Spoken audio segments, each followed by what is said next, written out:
ports.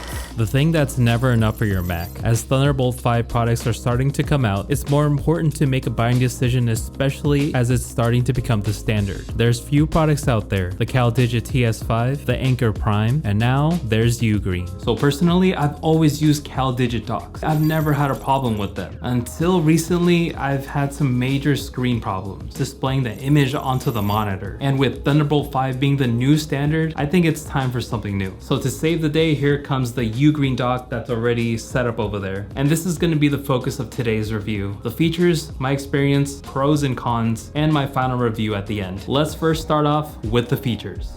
First up, let's talk about the ports that come with this dock. And one of my biggest complaints of a lot of these docks is that there's just not enough of the ports. And the most important thing are the Thunderbolt 5 ports. Thankfully here, UGREEN is giving 4 ports, which is more than enough. And in my opinion, for a product of this price, it should come with 4 at a minimum. We also have 4 USB-A ports, so 2 are in the back and there are 2 right in front. And also there is 1 USB-C here on the corner. And as a content creator who uploads a lot of stuff onto YouTube, so I'm really happy that this comes with a 2.5 gig Ethernet port. You also have a headphone jack and 2 very useful SD card readers. These 2 are perfect for uploading photos and video onto my computer. But let's talk about the most important ports, which are the Thunderbolt 5 ports. You have the main port here that's going to go to your computer, and this is going to be charging your MacBook at 140 watts if you use a MacBook. And since my MacBook is going to be hooked up like 90% of the time, this is going to be the one doing all the heavy lifting. And as someone who's working off of portable SSD drives, transfer speeds are super important with these ports. And the good thing is that these ports are delivering around 21 gigabits in 7 seconds. And if you guys are into math, that's around 3 gigabytes per second. So again, that makes it perfect for working off of my portable SSD. It's just a workhorse. The ports also support up to an 8K display I don't have here in the studio, but that's pretty good for some future proofing. And for my productivity setup, if I did have 2 monitors, it supports up to 6K and at 60 Hertz. So if I'm maximizing my space on my desk, it's good to know I can operate up to 60 Hertz, which should be the bare minimum for any kind of monitor for productivity. So this whole body is made out of aluminum. It's kind of like a space gray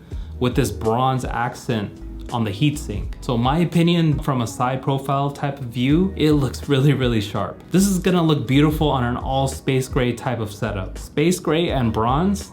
Who knew this would have been such a dope combo? And the last real feature of this dock is this power button that comes here on the front. I'll get more into the cons of this button in a bit, but I'll just say that I hardly use this button. So my biggest issue with the dock is that there isn't an HDMI or a display port on the back of this. You can still get an image with a Thunderbolt 5 port, but you're gonna need some kind of adapter to hook up to the monitor. So here I do have one, and this one hooks up to HDMI. The one thing that I don't like is that some of these docks out on the market don't come with display ports or HDMI ports, but with these kinds of professional docks, I really do think that they need either one of those ports. My CalDigit one had a display port, which is perfect because I didn't need to waste any kind of my Thunderbolt ports. But when you have 4 of these things and one is dedicated to your monitor, I honestly do think it's a waste of a port. If you do have a Thunderbolt monitor, that might be a totally different thing and it might actually be beneficial. It's not a deal breaker, but for something of this kind of quality and at this price, it really should come with one of those ports. Okay, so the next con I want to talk about is this power button here. I do see the function of having a power button to shut off the device. Having a button in the front is really useful instead of going to the back and unplugging the power, which might actually damage the device. But the thing that really sucks, and it has happened to me multiple times, is that I've accidentally bumped this button numerous times and it has taken me out of my workflow every single time. Not only is that bad for any kind of portable SSDs or memory cards that you might have connected on here, it's just bad for the computer itself if you're just randomly shutting off power when you don't intend to.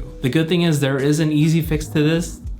Just be more careful. But it would have been better if they put this power button off to the side where you don't really touch that corner. It's still easily accessible and you don't have to worry about bumping this thing when you're touching the front of the dock. And the very last con that I had with the dock is that the Thunderbolt 5 cable was way too short. I think it's one of those 0.5 or 0.6 meter long cables, which if you don't know, that's around a foot. So it's really short. It's about this long. This one's an easy fix. If they included a 2 meter long cable, or heck, if they included both, that would have been extremely extreme value for this product. To me, that's just the perfect solution to this problem. Now moving on to the pros of this dock, because there are just way more pros than there are cons. For one, the port selection is excellent on this dock. It has more than enough in my opinion, and having 4 Thunderbolt 5 ports, that's just super clutch. And this kind of overlaps into my next positive, and that is the price. So as of right now, this dock is going for $300. Now while that is kind of pricey for this kind of product, comparable products to this one are around $400.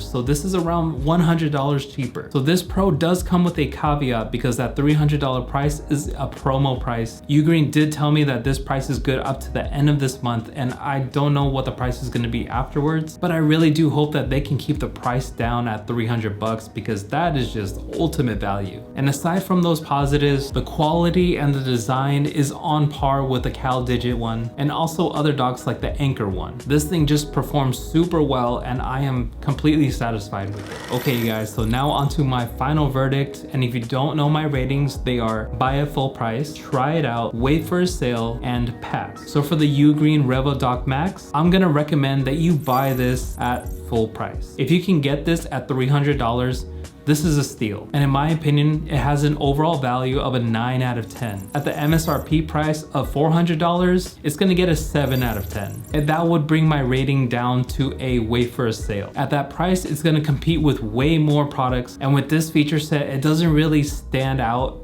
compared to other products like the TS5 Plus. So at that point, it's gonna be relegated to about an average product, 7 out of 10. So if you're a power user like I am, I 100% recommend this dock. You guys let me know down in the comments below if I got this review correct, or if you disagree with some of my opinions, and I really do think it'll help a lot of people's buying decisions. Watch this next video if you're interested in how I put together this whole entire desk setup. It's a pretty fun video. Thank you guys for watching. This is David serving you a little side of tech, and I'll see you in the next video. God bless you guys.